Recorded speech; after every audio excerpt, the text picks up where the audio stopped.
بسم الله الرحمن الرحيم الحمد لله رب العالمين والصلاة والسلام على سيد المرسلين وعلى صحبه أجمعين. Assalamu alaikum wa rahmatullah for all of us joining us for our reading in Maliki Fiqh from the book of Tadrib Al-Salik إلى قراءة أقرب المسالك في مذهب الإمام مالك رضي الله عنه.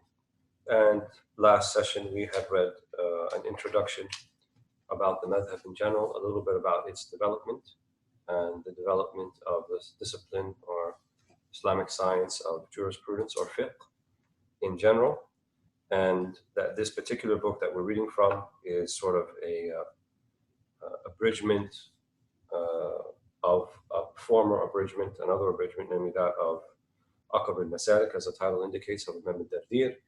And he in turn, his book comes from Mukhtasar Khalil ibn Ishaq al-Jundi, and his book comes from Jama' al-Ummahat for Ibn al-Hajib, and his book comes from the Jawahir al-Thamina of Ibn Shas, and that was the first book that was a mukhtasar that came from the major mudawwanat in the Maliki madhab, one of them called al-Mudawwana, al-Wadiha, al-Muwaziya, amongst other books.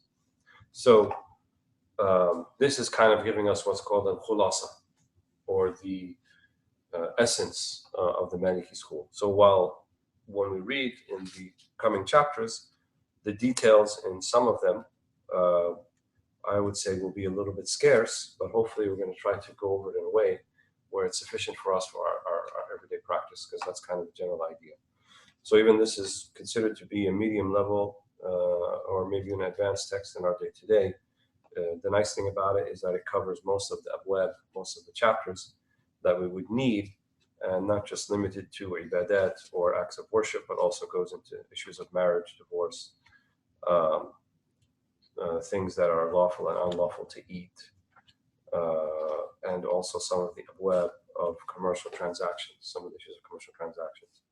One of the things that this particular author did, Sheikh Abdul Aziz ibn Hamd and Sheikh Mubarak al-Ihsa'i, is that he put a introduction dealing with Aqidah or dealing with issues of i'tiqad or belief, so as to make it sort of a book that covers all of the aspects of what's known as min ma'uni min ad-din bid-darura, those things that should be necessarily known by every practicing Muslim. So we're up to that section, and we'll read from that, and hopefully we'll get through most of it, if not all of it, in this session. And we're not going to go into a great amount of detail. That would require, I think, a separate class to do that, and our main focus here is fiqh. But we'll go over some of the salient points, inshallah ta'ala, as they come up. So he says, rahimahullah, وَرَضِيَ عَنَّا وَعَنْكُمْ مُقَدِّمَةٌ فِي مُهِمَّاتِ الْعَقِيدَةِ. So an introduction to the important matters of Aqidah. And it comes from the word aqada, which means to tie something and to tie it down, or to have something secured. So this Aqidah, then, that word comes from the idea of having these beliefs and these understandings that are secure and form the foundation of being a Muslim. And so when we refer to sound Aqidah or issues of Aqidah, really what it's saying is those things that we hold to be true and real and knowable. So there's nothing in the Aqidah that will be something we say, well, we're not sure about that, we don't really know about that.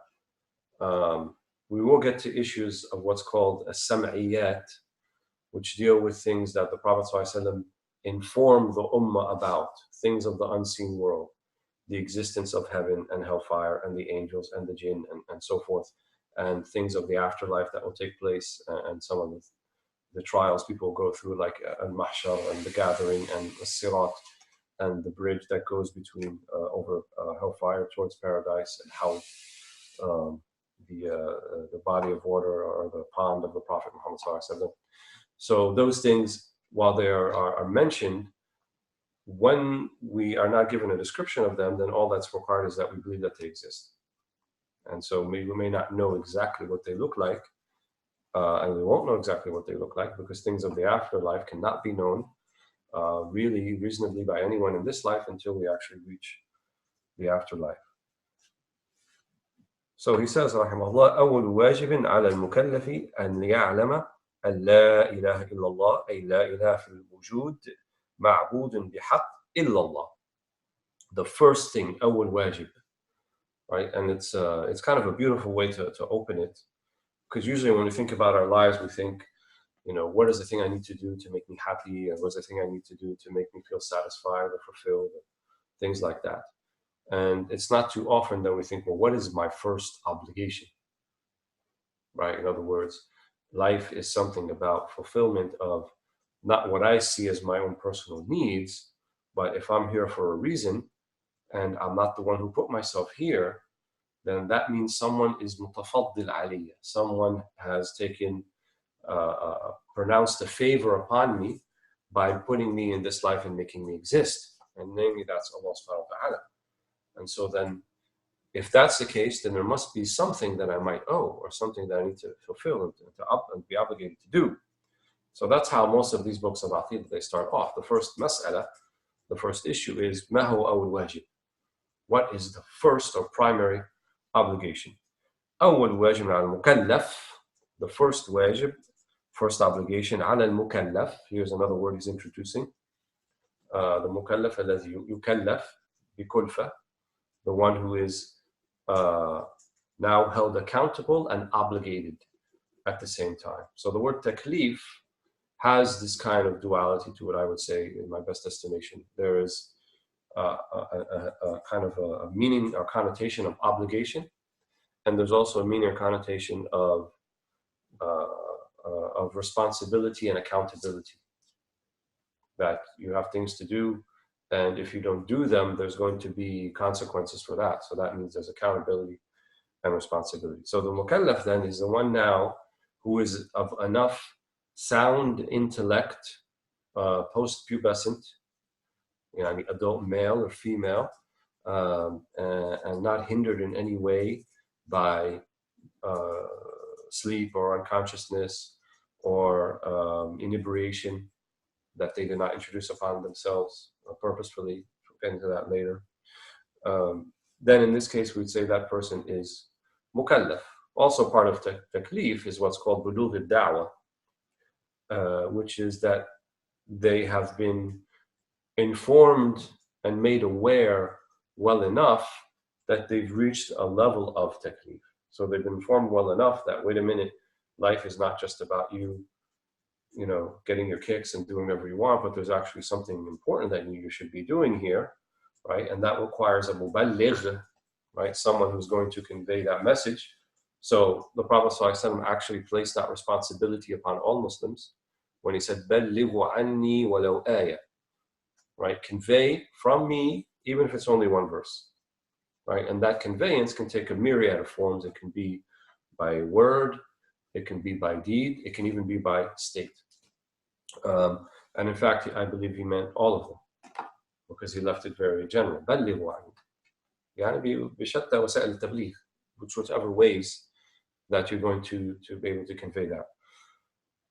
So that condition, bulugh al-da'wah, means that they've made aware reasonably enough that now they be considered remiss, negligent, recalcitrant if they were to reject it. And that's really the meaning of kufr. And that is actually the level of what we say, are they mukallaf or not? That's amr ghaybi.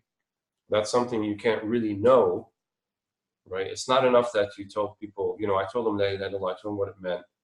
I gave them the book, I gave them the brochure, tough luck for them if they want to accept it. That's not the way the Prophet ﷺ did it. He formed relationships with people. They gained his trust. They knew him from even before he became a Prophet ﷺ. They left their valuables with him. They considered him to be one of the most trustworthy people, if not the most trustworthy person that they knew in all of Mecca.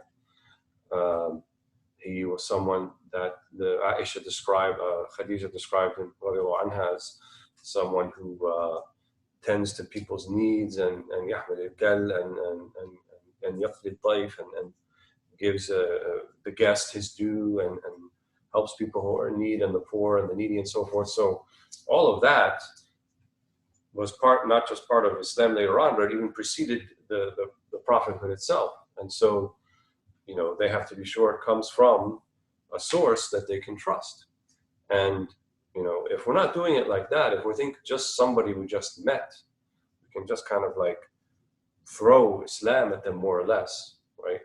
And what I mean by Islam, it means like the rules of Islam and kind of the trappings of Islam and that sort of thing, and not really call them to God, call them to Allah subhanahu wa ta'ala. Why would we think that they would accept it in that particular way? And I've read that some of them even said that this tabligh should be mutawatir for them. In other words, not just hearing it from you, but hearing it from so many people, right? That now they get to a level of certainty like this has to be real. This can't be something that's just one person is talking about.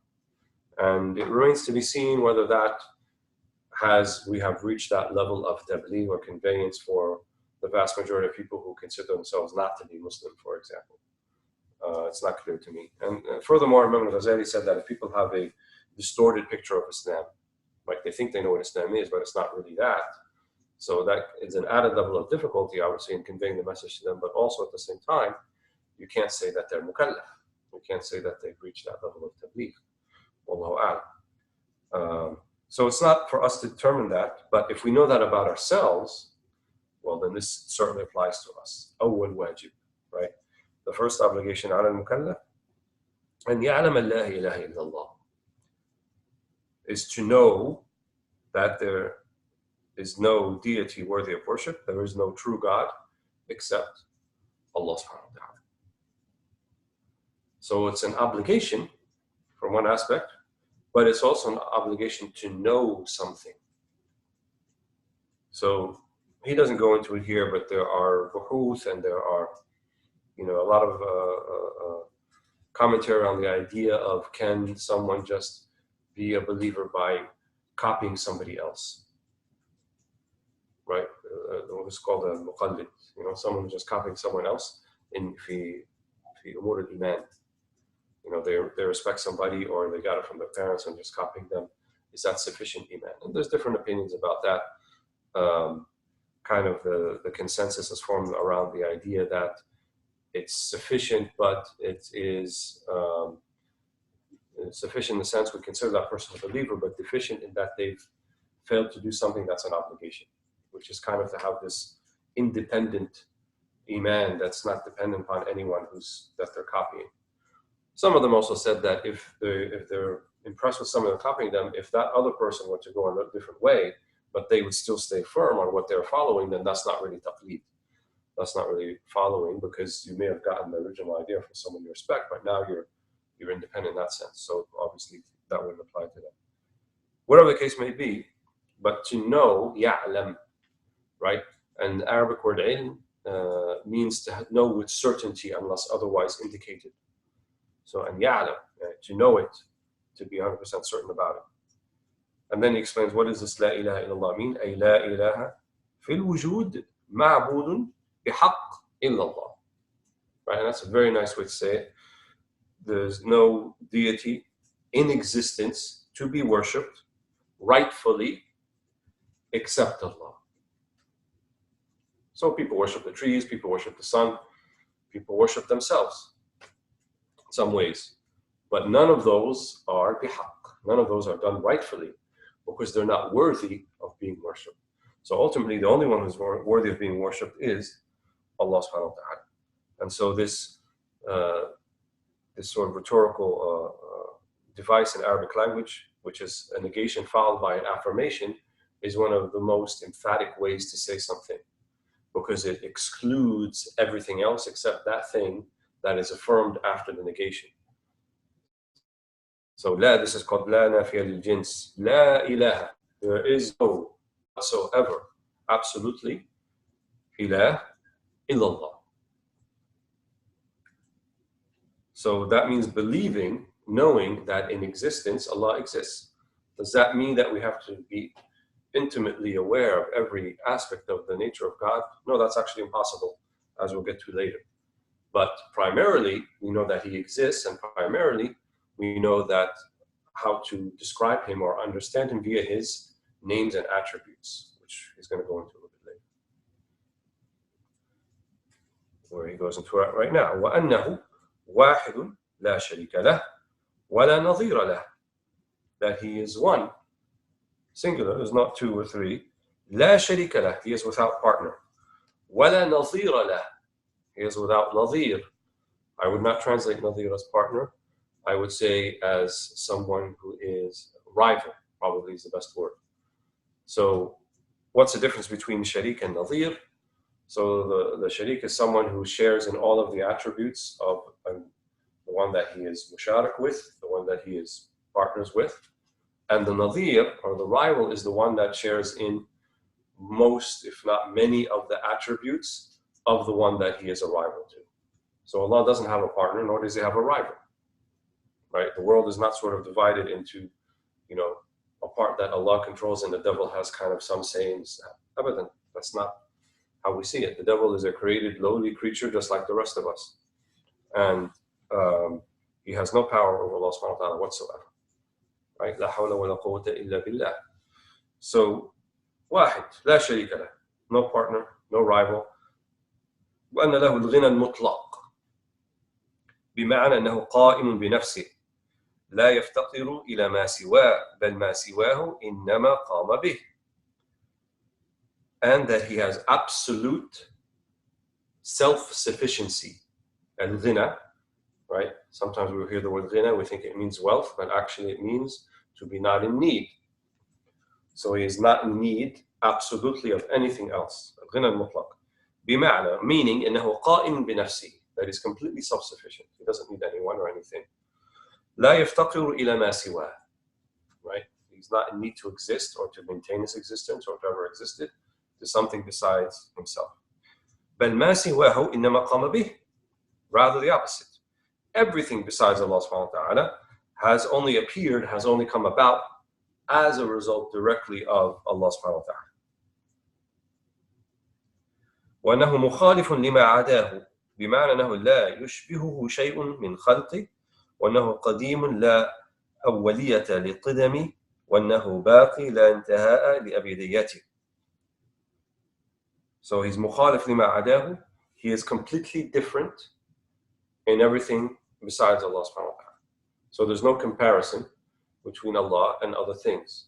So if we ascribe to other things, everything that is created is bound by at least time and space. So before there was time, right, and before there was anything, there was nothing.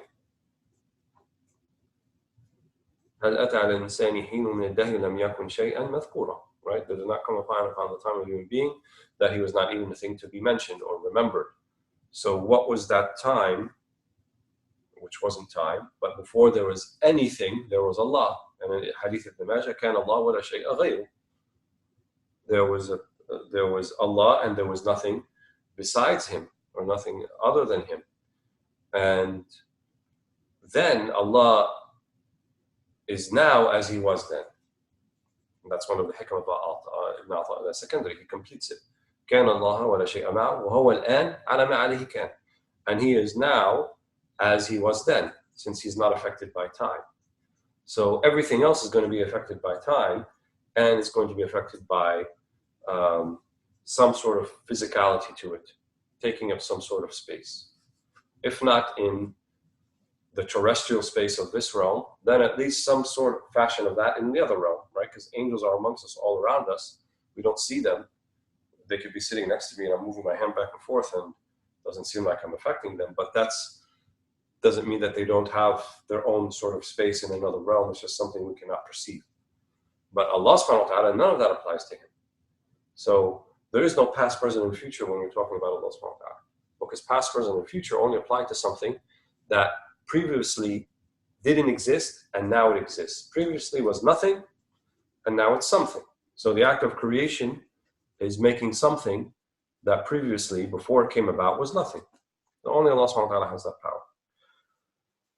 So he is mukhalif lima adahu in all of those aspects. He's not bound by time, he's not bound by space, he's not bound by direction, he's not bound by size, by weight, by mass, distance, all of those things that we use to describe anything in the dunya, all of that doesn't apply to Allah subhanahu wa ta'ala.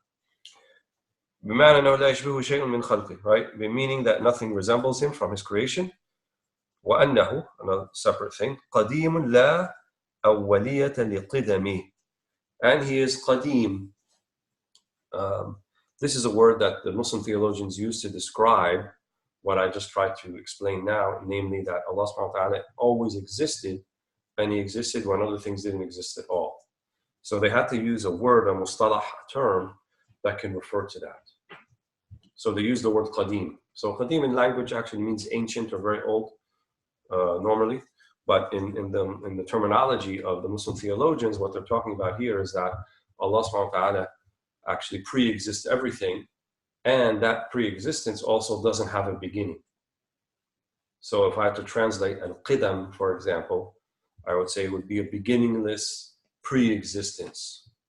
In other words, pre-existence of all other existent things. So إنه قديم لا أولية لقدمه.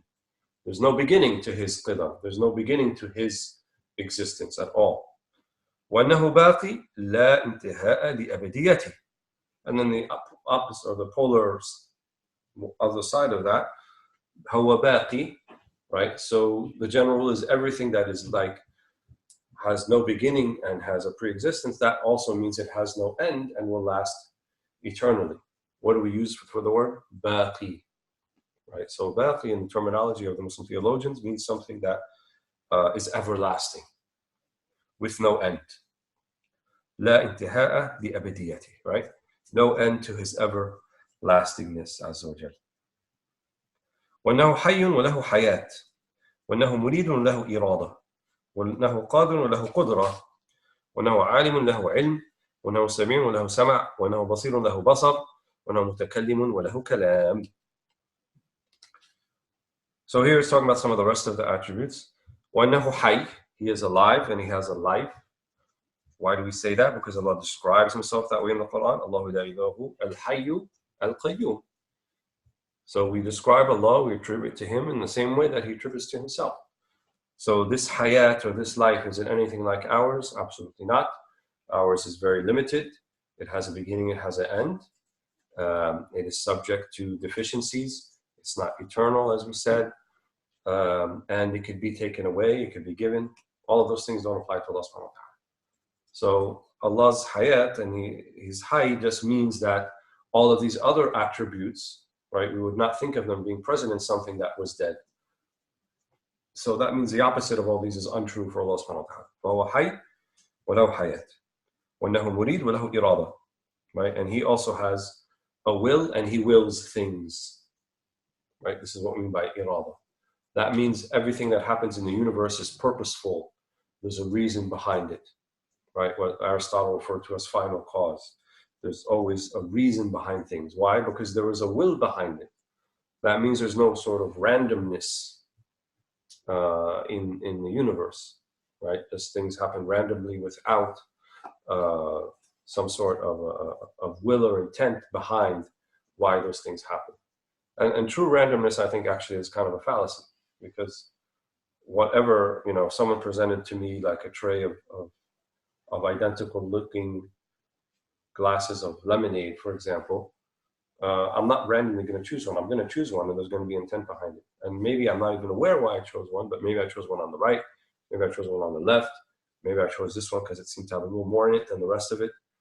But there's going to be something behind it, right? And the theologians, they refer to this as ترجيح من دون أو من غير مرجح. Right, which is to choose something or something to be chosen, but then you deny the idea that there was a chooser behind it, and that is just sort of random. So if we have two possibilities, all being the same, right? So like if I have this cup of water and I'm holding it in my hand, so either it can move or it can stay where it is. It's going to remain in the status quo unless something changes the status quo, right? So if I were to say to someone, I'm going to put this on the ground here, and let's wait and see how long it takes for it to move. So is it a question of time? If we wait long enough, then it will move by itself randomly. So if we wait 3 seconds, okay, that's not long enough. How about 3 minutes? No, 3 days, 3 months, 3 years. We don't actually have to carry out the whole thing, even to 300 years, because we know it's not going to move unless there is another agent or force that will make it move from the status quo it's in of not moving to a different state of moving. So it follows then that the universe, if it didn't exist, right, and the two possibilities, existence, non-existence, are there, then what made it exist to begin with? There had to have been something that is not the universe itself that caused it to exist, because something that exists couldn't have brought upon its own existence. It's a logical impossibility, because if I don't exist now, then how can I possibly bring myself into existence? Because the condition is I have to exist first in order to bring something else into existence. But if I'm not around to do that, then I can't do it for myself, obviously. I can do it for something else, but I cannot do it for myself. So that being the case, the idea then things just happening randomly without what Aristotle called the final cause behind it, or behind what others call the prime mover, or the first directive, and so forth, is impossible. It's a logical impossibility. So all of these attributes of Allah subhanahu wa ta'ala, hayyun, lahu haya, wa lahu murid, wa lahu irada. So he wills things, right? And he has this attribute of irada. And that means nothing in creation can defy that, because we believe that Allah subhanahu wa ta'ala is the author, ultimately, of every single thing that happens in the universe. So how then could something defy that when he is the one who's willing it to begin with? وَأَنَّهُ قَادِرٌ وَلَهُ قُدْرَةٌ, right? And he is qadir, he is omnipotent, and he has this qudra, omnipotence, at the same time. So irada means to will something, qudra means to actually execute it and make it happen. وَأَنَّهُ عَالِمٌ وَلَهُ عِلْمٌ, right? And he's omniscient, and he has omniscience, which means to know. His knowledge is not like our knowledge. Our knowledge, we come to know things. We didn't know something, then we come to know it because we learn it. Allah doesn't learn things. There's no learning process. His knowledge is now as it was then, as it will always ever be, and it's complete and total and perfect. So there's nothing that will happen in all of creation, all of the universe, except Allah subhanahu wa ta'ala knew about it, knows about it, and always knew about it. وَأَنَّهُ سَمِيعٌ وَلَهُ سَمْعٌ وَأَنَّهُ بَصِيرٌ وَلَهُ بَصَرٌ. Allah described himself in these two ways. لَيْسَ كَمِثْلِهِ شَيْءٌ وَهُوَ السَّمِيعُ الْبَصِيرُ. There's nothing like him, and he's also a Sami' wal-Basir, the all-hearing and the all-seeing. So we believe that anything that can be seen, Allah sees it. There's nothing that can be hidden from him. And even the things that we can't see, he sees them. Does he see them with an eye and with a cornea? No. Again, we said he's not like anything of the created beings. So he sees in a way that is commensurate with his majesty, and nothing like the way that human beings or other creatures see. And the same thing with his hearing. So he hears all things that can be heard, even the things that human beings can't hear or other creatures, but in a manner commensurate with his majesty, and not without auditory canal and nerve and ears. None of that applies to Allah subhanahu wa ta'ala. وَأَنَّهُ مُتَكَلِّمٌ وَلَهُ كَلَامٌ. And he is mutakallim, right? وَكَلَّمَ اللَّهُ مُوسَى تَكْلِيمًا. Quran is very clear. Allah speaks.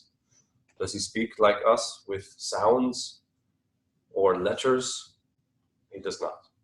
Not like that. But his speech is also an eternal attribute of his, so he is forever speaking. So he didn't just reveal the Quran and the Torah and the Injil and all the other books and then he stopped speaking, but he continues to speak. How so? Well, all of creation is the product of Allah's speech. Right? إنما أراد شيئا إنما إذا أراد شيئا يقول له كن فيكون.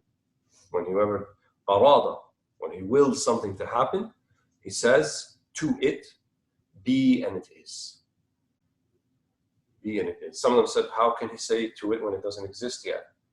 Who is he saying be to? Well, his knowledge already knows that that thing is going to be. So he says to that which he knows in his knowledge, be, and then it is in creation. So it actually comes to be. So what's going to happen tomorrow and the day after tomorrow, nobody knows. But Allah already knows that. And Allah already willed that.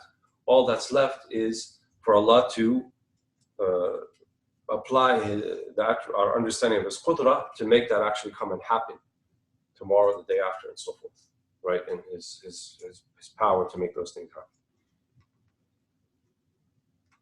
وأن جميع الصفات التي وصف بها نفسه في كتابه أو صحت عن نبي محمد صلى الله عليه وسلم كالوجه والعين واليدين والاستواء على العرش والنزول إلى السماء الدنيا والمجيء يوم القيامة ثابتة، وإنما هي على الوجه الذي يعلمه والمعنى الذي يريده، لا كما تتصوره الأفكار من صفات المحدثات، فالله منزه عن ذلك لأن الصفة فرع الذات، فكما نؤمن بوجود الذات المقدسة من غير تمثيل ولا تكييف فكذلك الصفات.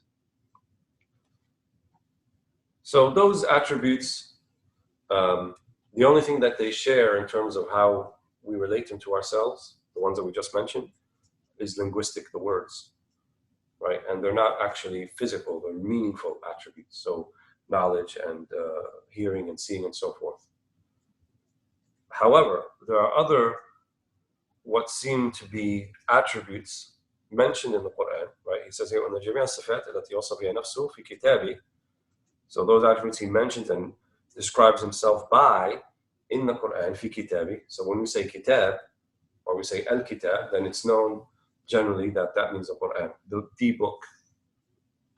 أو صحت عن النبي صلى الله عليه وسلم, or something that we know from the Sahih Hadith of the Prophet Muhammad صلى الله عليه وسلم, كالوجه والعين. Right, and it would be kind of remiss of me to actually translate these words, but I'm just going to do it for the purposes of understanding them. So wajh linguistically means face. Al-ayn means eye. Wal-yadayn means two hands. Wal-istiwa al-arsh means to be sitting or established upon a throne. Wal-nuzul ila sama' al-dunya, and descending to the lowest heaven. Wal-maji' yawm al-qiyamah, and arriving or coming the day of judgment. Thabita, right? Thabita means it's there, it's mentioned in the Quran. We don't deny that Allah says that about himself. وَإِنَّمَا هِيَ عَلَى الْوَجْهِ الَّذِي يَعْلَمُهُ وَالْمَعْنَى الَّذِي يُرِيدُ. But it is according to, in the manner that Allah knows, and by the meaning that He intends. By the meaning that He intends, right? We're not fans of Derrida or Foucault or any of those people here, and we say that the meaning has no connection necessarily with what the author intended or what the person behind it is saying, and that we can decipher a meaning just based upon how we read it. That's not the deen. Allah subhanahu wa ta'ala has the intent behind the words that He uses, that He reveals to us. وَالْمَعْنَى الَّذِي يُرِيدُ. So the meaning that He intends. And our trying to understand the Quran or the Hadith for that matter, is us trying to determine what did Allah mean, or what does Allah mean in this ayah, what did the Prophet ﷺ mean in this hadith, so forth. Not that we impose upon the text something inside of us and try to make it work. Very important point. And he says that لا كما تتصوره الأفكار من صفات المحدثات. Not like تتصوره الأفكار. Right? He's being charitable here, and he's not saying people. He's saying how some of these thoughts, right, may conceptualize it as anthropomorphic or appearing like the attributes of created things, or things that are temporal, things that come into existence. And that's what it means by صفات المحدثات, يعني anthropomorphic. فالله منزه عن ذلك. Right? Allah munazzah. At-tanzih means that Allah is above and beyond, and these things are inapplicable to Him. Because we already said, لَيْسَ كَمِثْلِهِ شَيْءٍ. Nothing is like Him. So we cannot ascribe to Him things that are matters and attributes of created things or temporal things.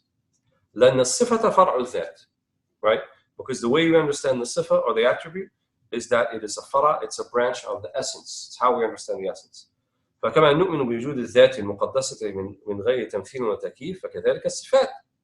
So just like we believe the existence of the divine essence, right, the sacred divine essence, من غير تمثيل ولا تكييف, right, without resemblance to anything else or without trying to understand it in a way that is resembling something else, so the attributes are the same. If that's what we believe about the divine essence, then that's what we believe also about the divine attributes. وقد قال الإمام أحمد بن حنبل رضي الله عنه كل ما يخطر ببالك فالله بخلاف ذلك. And others said that as well. So the great Imam Ahmad ibn Hanbal, when Muhaddith, he said, may Allah be pleased with him, everything that you can think about that comes to mind concerning Allah, know that He's not that. هو خلاف ذلك. He's not that. So if you imagine Allah to be some sort of something with size, right, or something with mass, or something that can be sitting in a place, even in the sky, or so forth. Well, if you can imagine it, then it means Allah is definitely not that. Because our imagination or our ability to conceptualize things also is bound by time and space. So we're not going to be able, anytime we think of something physical, and we think it's going to apply to Allah subhanahu wa ta'ala, we know that it doesn't. It's impossible. وقد قال الإمام الشافعي رضي الله عنه, and Imam al-Shafi'i, also one of the great Imams, Muhammad ibn Idris, may Allah be pleased with him, آمنت بما جاء من عند الله على مراد الله وعقولنا معزولة عن التفكر في حقيقة ذاته قاصرة عن الإحاطة بكنه صفاته. Imam al-Shafi'i said, I believe, آمنت بما جاء من عند الله, that which has come from Allah subhanahu wa ta'ala, على مراد الله, in the manner that Allah desires, in the manner that Allah intends. وعقولنا معزولة عن التفكر في حقيقة ذاته. And our intellects are isolated from conceptualizing the true nature of the divine essence. We don't have the capacity to understand it. What he doesn't mention here, but Abu Bakr as-Siddiq, it's attributed to him that he said, عدم الإدراك إدراك أو العجز عن الإدراك إدراك العجز عن الإدراك إدراك. Your ability to recognize that you're unable to understand, that is the eye of understanding. That's true understanding. So there are some things that our intellects will not be able to penetrate.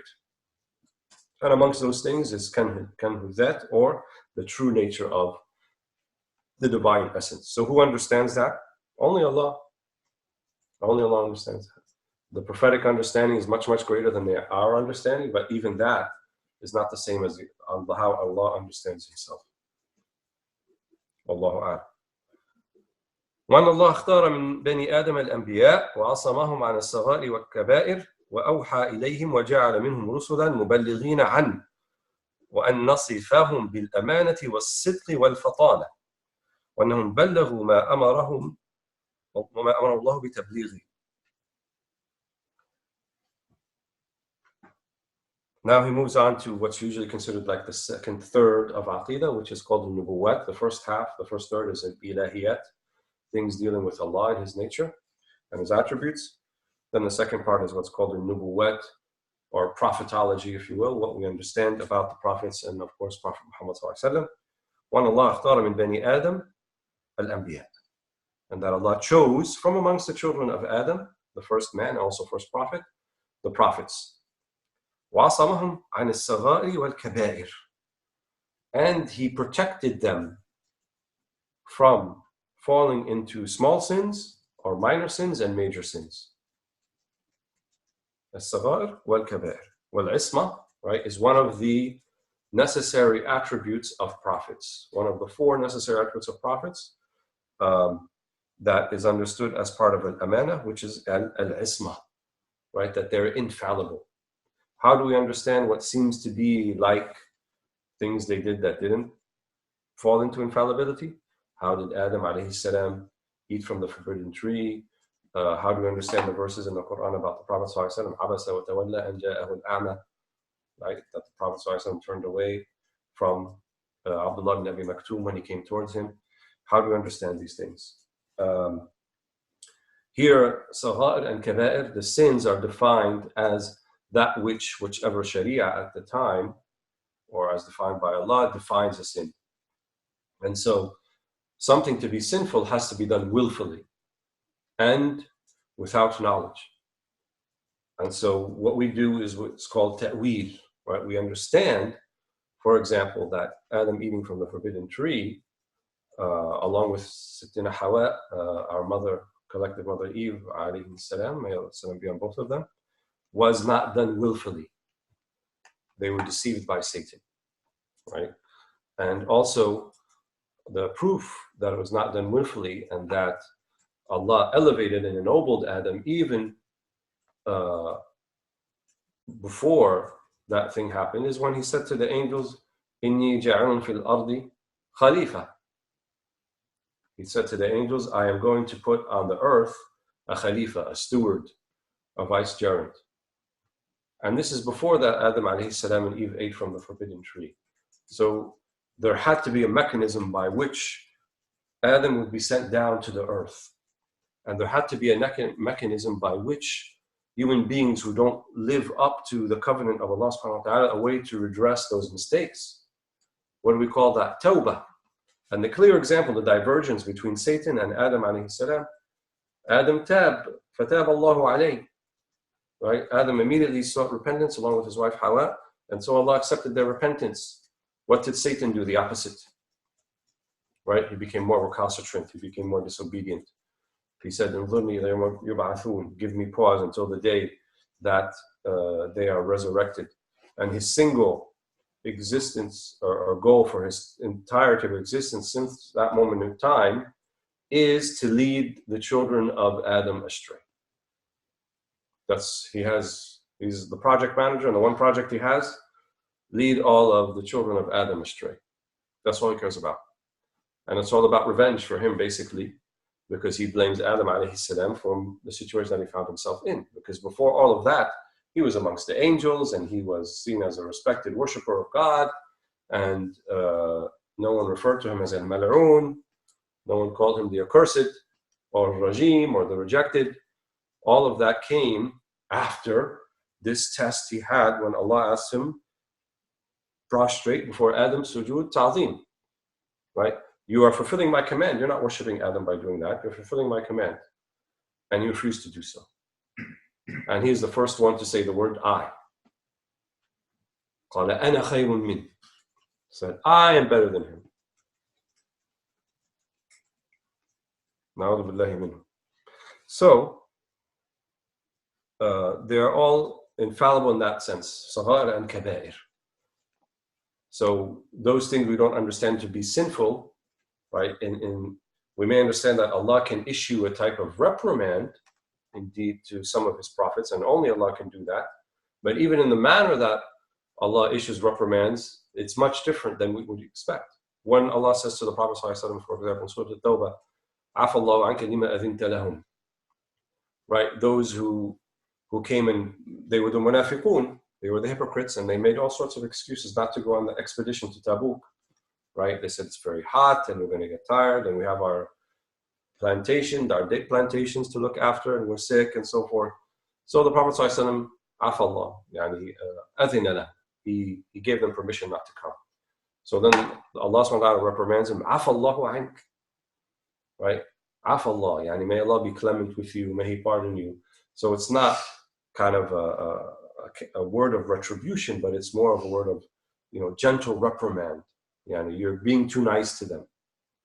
You should have found out first, حَتَّى يَتَبَيَّنَ لَكَ, right? Until you determine who's being truthful, who's not. You let them off easy, in a sense. So when Allah subhanahu wa ta'ala issues this type of thing, it's because the Prophet ﷺ actually was doing more and being too easy than he should have. So it's actually a release for the Prophet ﷺ. That's how we understand it, and that's how we understand it for the rest of the prophets. So they have this isma and it's sagha'ir wal kaba'ir. We don't say that they committed any sins. Why? Because part of the amana, part of them fulfilling their trust, is that they are to be followed. So if they were sinful, then we would follow them in the things that they do that are sinful. And obviously, then how would we know to follow them? What would we follow? طيب. وَأَوْحَى إِلَيْهِمْ. Right? And he أَوْحَى إِلَيْهِمْ. He revealed to them. They received revelation. And that's the basic definition of a prophet. Someone who can receive revelation. The majority opinion is that only men were anbiya, received revelation. But there are dissenting opinions amongst them who consider that perhaps some of some of the women did receive revelation, like the one that has the strongest evidence that's the case is Maryam bint Imran, or Mary, the mother of Jesus, because it said that Jibreel spoke to her and she saw him. And when an angel speaks to you and reveals to you something, then that is a mode of revelation. That's a form of wahi. And Jibreel is the angel of revelation. And so it's understood by Imam al-Qurtubi, among some others, that she received revelation in that way. And if she's not prophet, then she's actually the next highest thing, which is called the Siddiqa, right? And Siddiq is kind of maqam al-Siddiqiyya, the ones who have the most and truest sincerity, who reach to attain to the highest level, just short of prophethood, is attributed to Mary alayhi salam or Maryam alayhi salam.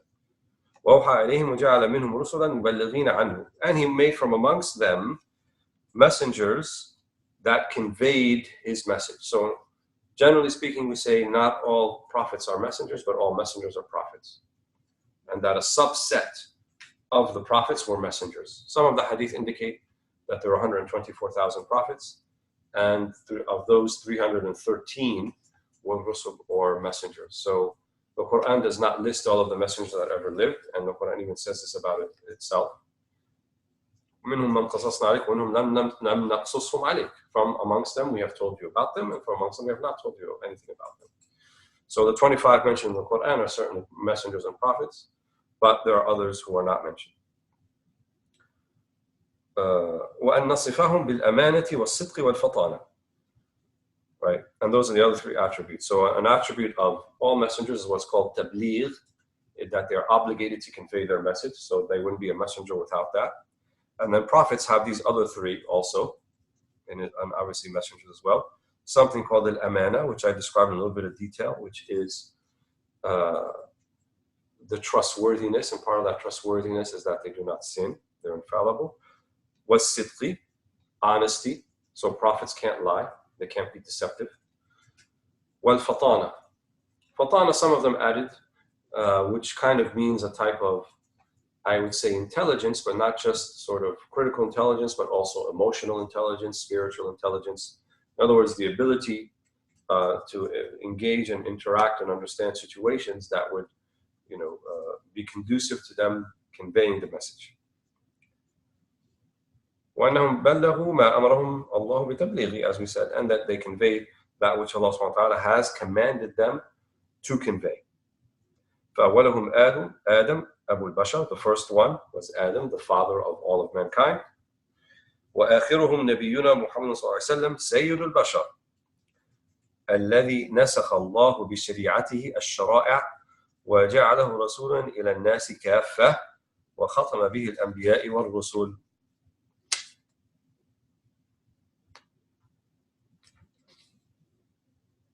So we'll finish with this last line for this session. So the last of them, the first of them was Adam, the father of mankind. The last of them is our Prophet Muhammad sallallahu alaihi wasallam, Sayyid al-Bashar, right? The Sayyid, or the leader of all of mankind. الذي نسخ الله بشريعته الشرائع, the one whose sharia or way of life superseded all of the other shara'a. So the other messengers had a sharia. Musa alayhi salam had a sharia. Isa alayhi salam, or Jesus, came with a sharia that superseded in some aspects the sharia of Musa alayhi salam. And that was the way and manner by which they worship God. So that can refer to anything from dietary laws to the manner that they prayed, things of how they gave charity. They all had forms of this, but differed from one sharia to the next. The sharia of Muhammad sallallahu alaihi wasallam superseded all of these. And it's acknowledged that it is the one that is the most beneficial to mankind, because there are no niqam, there are no arbitrary punishments or things that are not there except for a wisdom in the sharia of Muhammad sallallahu alaihi wasallam. Unlike other shara'a, where Allah, for example, says, فَبِظُلْمٍ مِنَ الَّذِينَ هَادُوا حَرَّمْنَا عَلَيْهِمْ طَيِّبَاتٍ أَحَلَّ اللَّهُ لَهُمْ. فَبِظُلْمٍ مِنَ الَّذِينَ هَادُوا, by their wrongdoing, by their oppression, by their injustice, we made haram, we prohibited things that were previously tayyibat, or they were tayyibat. So tayyibat means things that are beneficial, that are good. that bring about benefit. So everything in the Sharia of Muhammad ﷺ, therefore, is beneficial. And everything that it prohibits is harmful.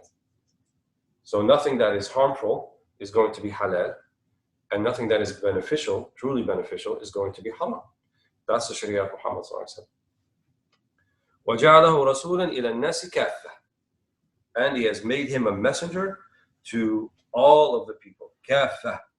So that means those who lived in his time, those who are Arabs, those who are non-Arabs, and the people who will live after his time. Until when?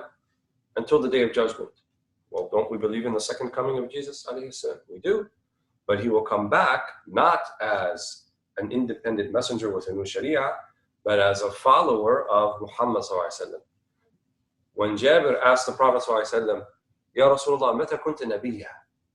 When were you a prophet? He said, Kuntu nabiyyan wa Adam bayna at-tini wal ma' fi riwaya. I was a prophet and Adam was still between clay and water. He wasn't fully formed and fashioned yet. So we say the Prophet Muhammad ﷺ, akhiruhum, right? He was the last of them to be sent, walakin awwaluhum, the first of them to be created, right? Because the Nur al-Muhammadi, the light of Muhammad ﷺ, in some of the akhbar or the traditions, he was the first thing to be created, the light of Muhammad ﷺ. And every prophet that came before Muhammad ﷺ had two messages, or two kind of main aspects to their mission: La ilaha illallah and Muhammad Rasulullah. They all said Muhammad Rasulullah. They all knew him, right? وَرَسُولٌ يَأْتِ مِنْ بَعْدِهِ اسْمُهُ Ahmad. Who said that? Isa alayhi salam. Jesus is mentioned in the Quran that he said, وَمُبَشِّرٌ بِرَسُولٍ يَأْتِ مِنْ بَعْدِهِ اسْمُهُ Ahmad. And I will tell you, I'll give you tabshir, the good news of a prophet coming after me. His name will be Ahmad, which is one of the names of the Prophet Muhammad ﷺ. And it said, هو أحمد في السماء ومحمد في الأرض. So he was known by Ahmad in the celestial realm of the Malakut, al-A'la, of the angels. And when he was born, he was known as Muhammad. And he has other names too, like Mahmud and like Al-Hashir and so forth. So he was sent to all people. So all of the people who lived after the Prophet of Muhammad ﷺ, and when he received the mission in Ghar Hira of his 40th year, everyone who lives after that is from Ummah Muhammad. Everyone who lives after that is from the Ummah of Muhammad ﷺ. So we don't consider people either of other faiths and religions to be of the Ummah of Jesus or the Ummah of Moses or of Solomon or of David. We consider them all to be from the Ummah of Muhammad. And on the day of judgment, we will all walk behind Muhammad ﷺ, those who lived after him. So he is our prophet. وَخَتَمَ بِهِ الْأَنْبِيَاء وَالرُّسُلِ. And he is the seal, he is the last one of all the messengers and the prophets. Wallahu ta'ala a'la wa a'lam. Alhamdulillah Rabbil Alameen. We'll stop here for this session, and we'll leave a little bit of time for questions if there are any from the people who are online watching. Jazakumullah khair.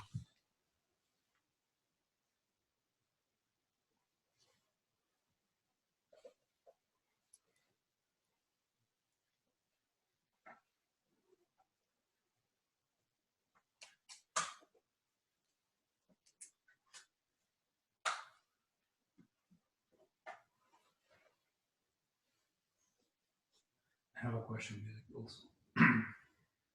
So you mentioned in the book, there's a sentence I want you to maybe explain it more about الصفة فرع الذات.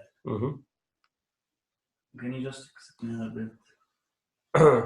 الصفة فرع الذات. The way we understand the attributes of Allah subhanahu wa ta'ala is, is it from the that or is it not from the that? They say actually neither. ليس هي الذات ولا ليس هي خارج عن الذات.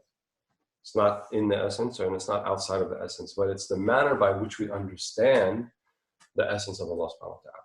So when he says صفة فرع الذات, he means in our understanding.